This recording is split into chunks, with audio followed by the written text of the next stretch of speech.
Sir, Kamlesh Prajapati प्रकरण को लेकर आप लगातार आवाज उठाते रहे, मांग करते रहे। आज ही प्रेस वार्ता हो रही, क्या है, क्या इश्यू है इसमें? सबसे पहले आपको धन्यवाद, इस बात को लेकर आपको मैसेज किया और आप आए।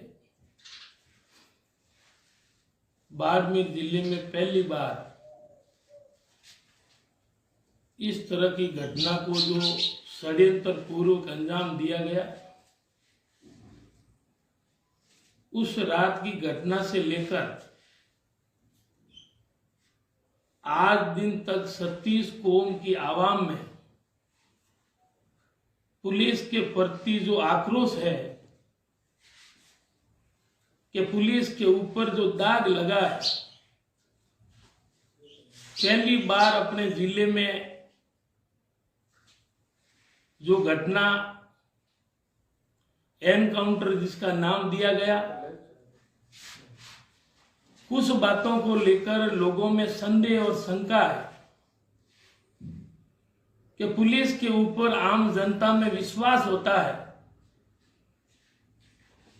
और अगर पुलिस के प्रति अगर विश्वास उठ गया तो भरोसे वाली बात खत्म हो जाएगी। रात को करीब 10 बजे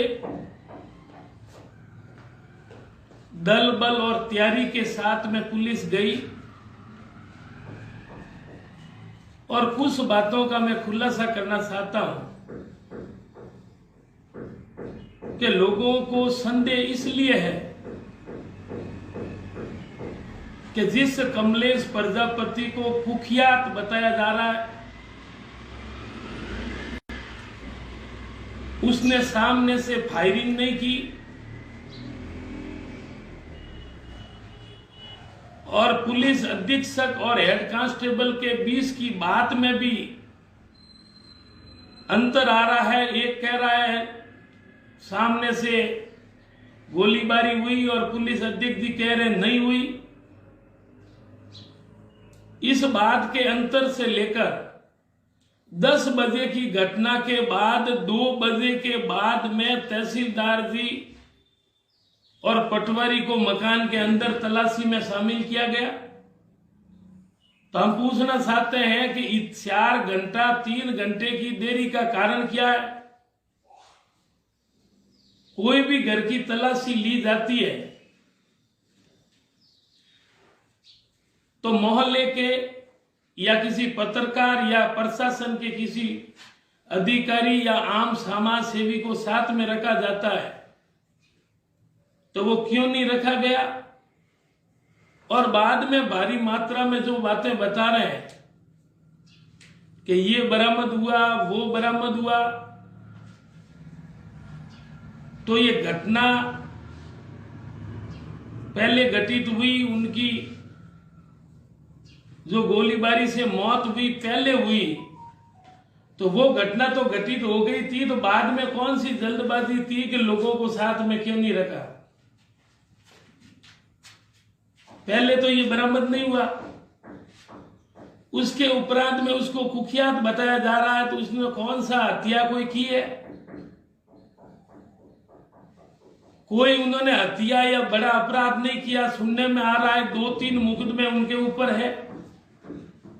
ऐसे बाड़मेर में हजारों लाखों लोगों के ऊपर है। अब तुरंत ऐसा कौन सा वारंट था कि आज गिरफ्तार नहीं किया गया तो पहाड़ टूट जाएगा? और मान लो आप सांडे राव के कारण आप गिरफ्तार करने गए, आप तैयारी करके गए, तो तैयारी करके गए तो आपने बुलेट प्रूफ जैकेट क्यों नहीं पहना? किस आदेश से आपने गोलीबारी?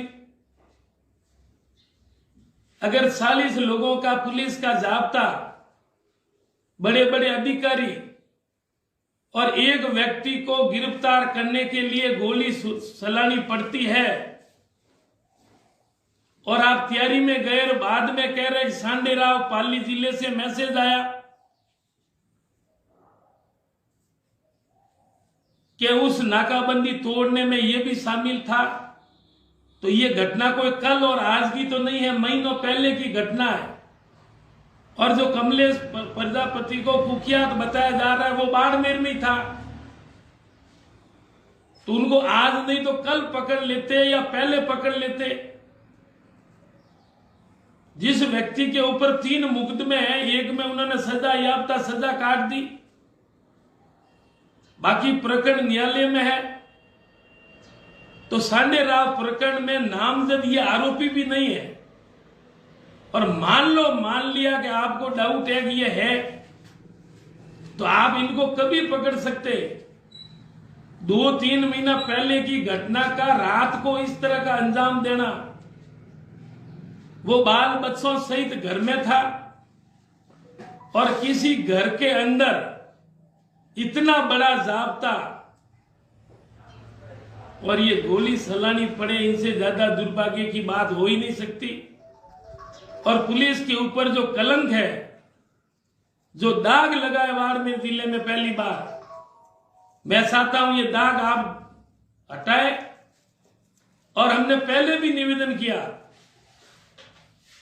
कि हम शुरू से न्याय के साथ में थे, न्याय के साथ में है, और हमने मांग की कि हम धन दौलत नहीं मांग रहे हैं, पैकेज नहीं मांग रहे हैं, बाकी की तरह नौकरी नहीं मांग रहे हैं। हमने एक ही पुलिस अधीक्षक से निवेदन किया कि सुप्रीम कोर्ट की गाइडलाइन है, मानव अधिकारों की गाइडलाइन है, उनके अनुरूप आप खुद का फर्ज बनता है। कोई मुठभेड़ एनकाउंटर की घटना कभी घटित होती है तो 16 पॉइंटों का जो जांच का दायरा है, और हमने जो उनके भाई ने जो बाड़मेर जिला पुलिस अधीक्षक जी को खुद दिया है, वो मुकदमा दर्ज करे और दूध का दूध और पानी का पानी हो। हम ये चाहते हैं, हम न्याय चाहते हैं, और हमने कोई मांग नहीं की। और हमने ये निवेदन भी किया कि हमारी शांत प्रिय कौम है, इसका मतलब आप हमारी कौम को कमजोर नहीं समझें। और ये सवाल कोई जाति का नहीं, पूरे बाड़मेर जिले के 36 कौम में आक्रोश है कि ऐसी कौन सी नौबत आ गई जो ये 2-3 मुकदमा वाले मात्र 35 साल की उम्र भी नहीं, और उनको कुख्यात किया जा रहा है। ऐसा कौन सा इसका नाम जिले में चर्चित था? हमने तो ये भी कहा ये क्या कर रहा था, क्या किया है, उनका क्या कारोबार है, इनका ठेकेदारी का भी काम है तेल कंपनी में।